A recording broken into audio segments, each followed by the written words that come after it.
ચૈત્રી નવરાત્રી માટે પાવાગઢ યાત્રાધામ ખાતે તંત્રની વિશેષ તૈયારીઓ. પંચમહાલ જિલ્લાના કલેક્ટર શ્રી આશિષ કુમારે જણાવ્યું કે સુપ્રસિદ્ધ યાત્રાધામ પાવાગઢ ખાતે ચૈત્રી નવરાત્રી પર્વને ધ્યાનમાં રાખી વિશેષ તૈયારીઓ કરવામાં આવી છે. માતાજીના દર્શનાર્થે આવનાર શ્રદ્ધાળુઓને સરળતા રહે તે માટે તંત્ર દ્વારા અનેક વ્યવસ્થાઓ ગોઠવી દેવામાં આવી છે. ચૈત્રી નવરાત્રી દરમિયાન ભીડને નિયંત્રિત કરવા માટે અને શ્રદ્ધાળુઓની સુખાકારી માટે માચીથી પાવાગઢ સુધી એસટી વિભાગ દ્વારા 50 બસોની વ્યવસ્થા કરવામાં આવી છે. શ્રદ્ધાળુઓ માટે સરળ અને સુરક્ષિત મુસાફરી સુનિશ્ચિત કરવા માટે આ વ્યવસ્થા ગોઠવવામાં આવી છે. ઉપરાંત આ પર્વ દરમિયાન પ્રાઇવેટ વાહનો પર પ્રતિબંધ મૂકવામાં આવ્યો છે, જેથી ટ્રાફિકની સમસ્યા સર્જાય નહીં. પાવાગઢ ખાતે કોઈ અનિચ્છનીય ઘટના ન બને તે માટે કડક પોલીસ બંદોબસ્ત પણ ગોઠવવામાં આવ્યો છે.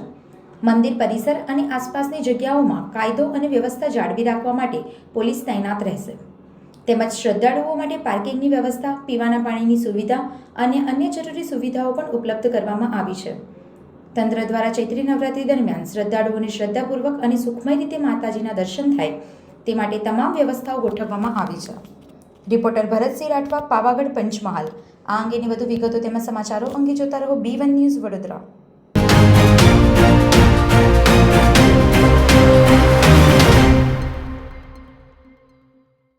નવરાત્રી દરમિયાન ઘણી મોટી સંખ્યામાં શ્રદ્ધાળુઓ પાવાગઢની મુલાકાતે આવતા હોય છે. એ વસ્તુને ધ્યાનમાં રાખીને તમામ વિભાગો સાથે સંકલન કરીને ત્યાં સ્થળ ઉપર આપણે તૈયારીઓ પૂર્ણ કરી લીધી છે. ખાસ કરીને લોકોની અવરજવર માટે જે બસોની વ્યવસ્થા છે, 50 જેટલી બસો નીચે તલાટીથી લઈને માચી સુધી દર દિવસે લોકોની સેવા માટે હાજર રહેશે. પ્રાઇવેટ વ્હીકલ્સનું અવરજવર આ સમયગાળા દરમિયાન આપણે પ્રતિબંધિત રાખીએ છીએ.